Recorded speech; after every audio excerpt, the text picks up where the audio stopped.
झारखंड में पेसा कानून कब लागू होगा? पेसा कानून किस रूप में लागू होगा और इसके प्रावधान क्या होंगे? पेसा कानून को लेकर आदिवासी संगठनों की चिंता का कारण क्या है?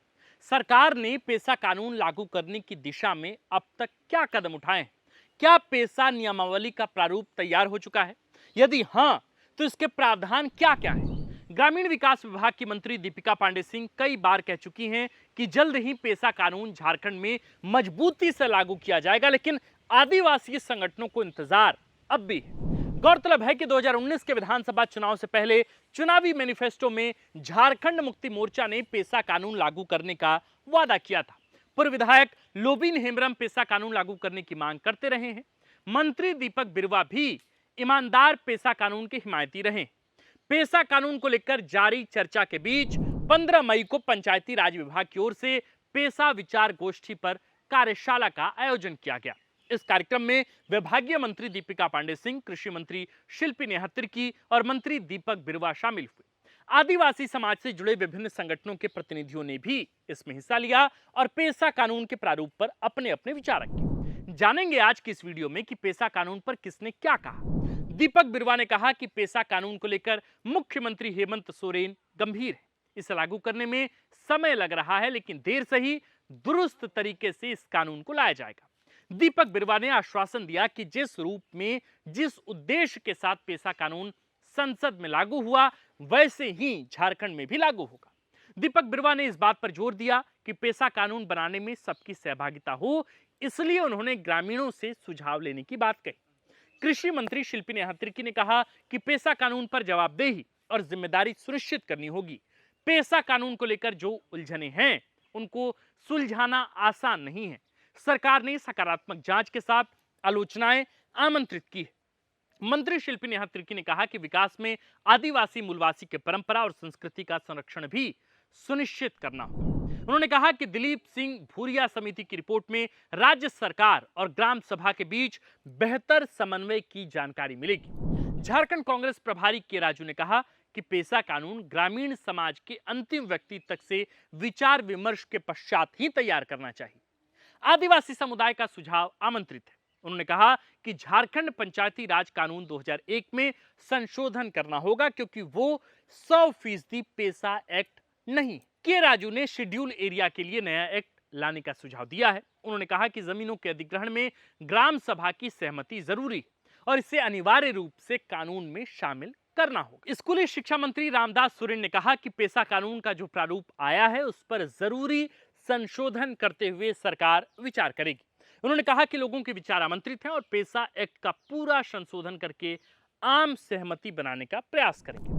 सामाजिक कार्यकर्ता दयामणि बारला ने कहा कि पेसा नियमावली में 23 प्रावधान हैं और ऐसा लगता है कि त्रिस्तरीय पंचायती राज व्यवस्था को पेसा में थोपने का प्रयास किया जा रहा है।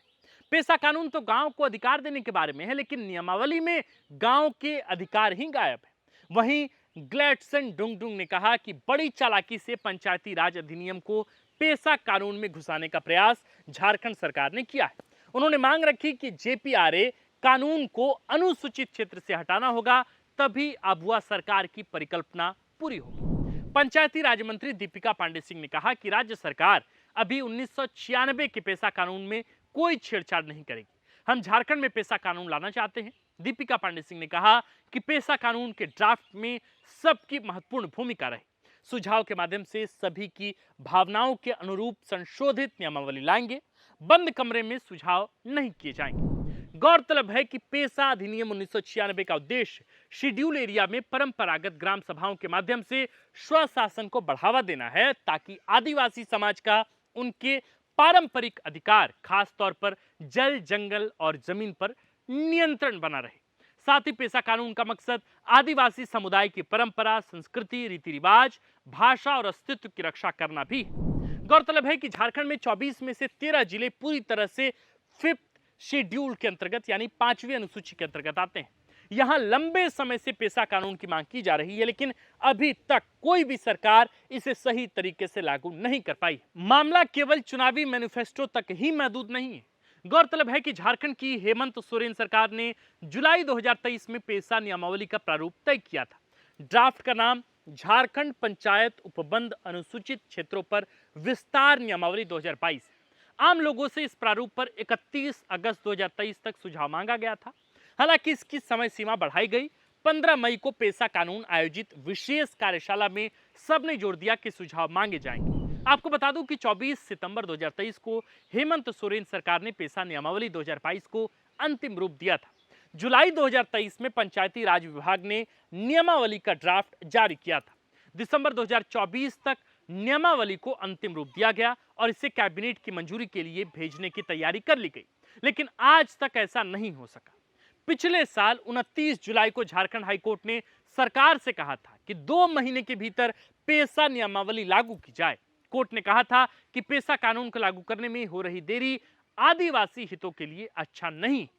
संसद से ये कानून 1996 से ही लागू है, लेकिन झारखंड गठन को 25 साल हो गए और अब तक पेशा कानून लागू नहीं किया गया। नियमावली को लेकर आदिवासी समाज में पर्याप्त मतभेद भी हैं।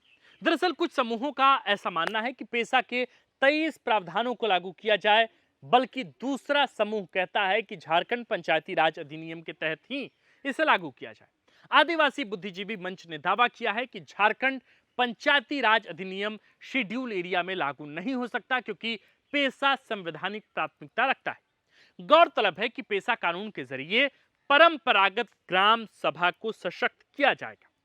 ग्राम सभाओं को जल, जंगल और जमीन और इसके प्राकृतिक संसाधनों पर अधिकार मिलेगा।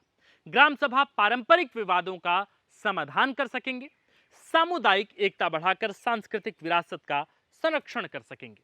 ग्राम सभा की बैठकों की अध्यक्षता पारंपरिक ग्राम प्रधान मसलन मांझी, मुंडा, मानकी करेंगे। पेशा कानून के जरिए ग्राम सभा आर्थिक प्रबंध भी कर सकेगा। अनाज, श्रम, वस्तु और नकद कोष की स्थापना की जाएगी। नकद कोष में दान, दंड, रॉयल्टी और लीज से प्राप्त राशि होगी। ग्राम सभा नकद में अधिकतम 10,000 रुपए तक रख सकते हैं। उम्मीद की जा रही है कि पेशा कानून जल्द आएगा। लोबिन हेम्ब्रम और चंपाई सोरेन तक तर्क देते रहे हैं कि पेशा कानून नहीं होने की वजह से ही आदिवासियों का धर्मांतरण हो रहा है।